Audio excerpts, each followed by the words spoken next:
नमस्कार, मैं रिया और आप देख रहे हैं डॉक्टर साहिब। डॉक्टर साहिब के आज के इस एपिसोड में हमारे साथ मौजूद है डॉक्टर दिवाकर तेजस्वी, जो कि बिहार के जाने माने फिजिशियन हैं। तो डॉक्टर साहब, बहुत बहुत स्वागत है। जी बहुत धन्यवाद रिया जी। डॉक्टर साहब, जिस तरीके से ज़माना मॉडर्न होता जा रहा है, उसमें युवाओं में नशे का लत जो है वो भी बढ़ता जा रहा है।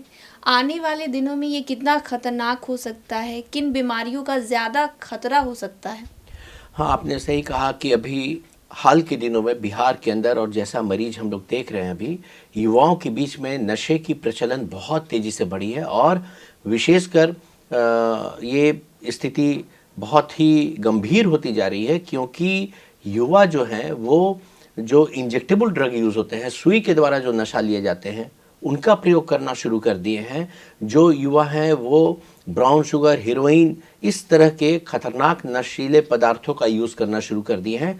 और तो और ये सुदूर गांवों में भी लोग युवा जो है इसके चपेट में आते जा रहे हैं।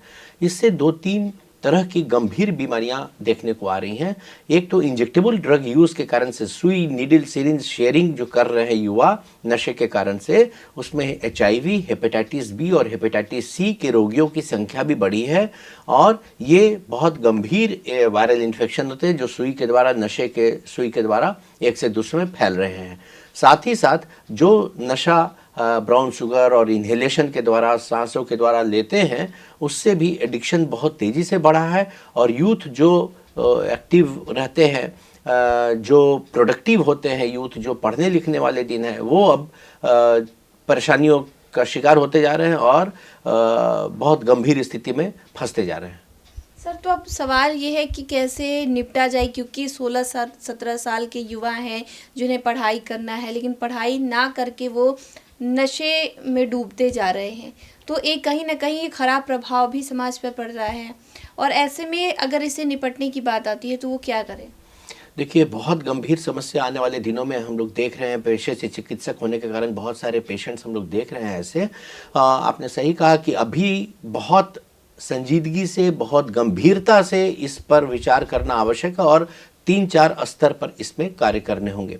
सबसे पहले प्रशासनिक स्तर पर और पुलिसिया स्तर पर जो बैन ड्रग्स हैं, जो जो उचित नहीं है, जिन्हें समाज में मिलना, जो समाज को और यूथ को अपनी चपेट में ले रहे हैं, उन पर कार्रवाई करनी होगी। बहुत स्ट्रिक्ट कार्रवाई करनी होगी कि वो उपलब्धि ना हो पाए।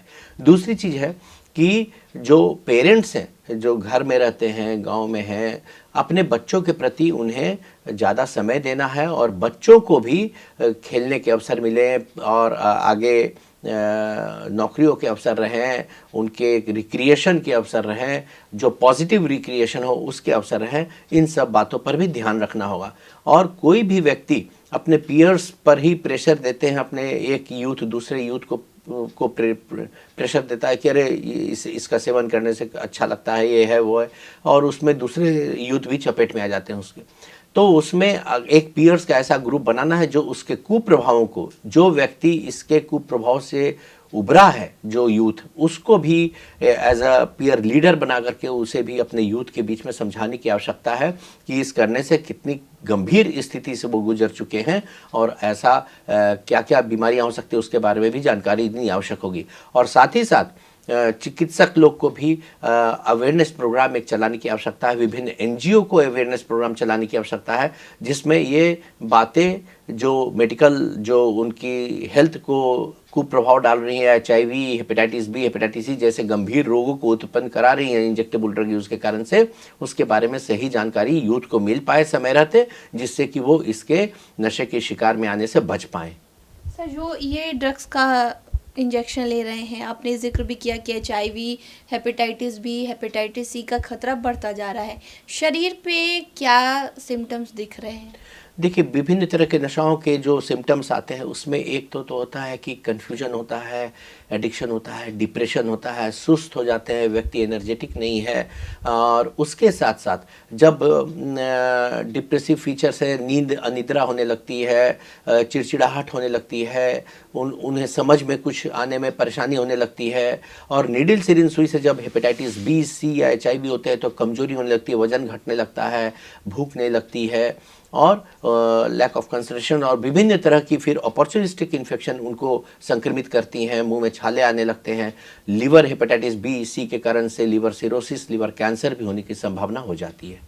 सर, तो अगर ये गंभीर समस्याएं हो रही हैं तो क्या पूरी तरह से इसे ठीक किया जा सकता है? बात अगर HIV की ही करें तो अगर समय रहते वो अपने नशे की आदत को छोड़ देते हैं और विभिन्न ऑर्गन्स को बहुत ज़्यादा डैमेज नहीं पहुंचता है तो दवाइयों के द्वारा उसे फिर से करेक्ट किया जा सकता है। उनके खान पान पर ध्यान दे करके उनके सही जीवन यापन को, दिनचर्या को सुनिश्चित करते हुए योगा और इस तरह से करके उनके कुप्रभाव को कम किया जा सकता है और अर्ली स्टेज में है तो उन्हें सही भी किया जा सकता है। तो शुक्रिया डॉक्टर साहब, जो आपने इतनी गंभीर समस्या के बारे में हमारे साथ, हमारे दर्शकों के साथ जो जानकारी साझा की उसके लिए बहुत बहुत शुक्रिया। बहुत धन्यवाद आपका। तो आप डॉक्टर दिवाकर तेजस्वी को सुनाए थे, जिन्होंने पूरी जानकारी हमारे साथ साझा की है कि आने वाले दिनों में जो युवा अभी गलती कर रहे हैं उसका कितना खतरनाक परिणाम हो सकता है। इस विषय में आप क्या सोचते हैं, कमेंट कर जरूर बताएं। चैनल को सब्सक्राइब कर ले, फेसबुक पेज को लाइक कर ले। वीडियो देखने के लिए आपका शुक्रिया।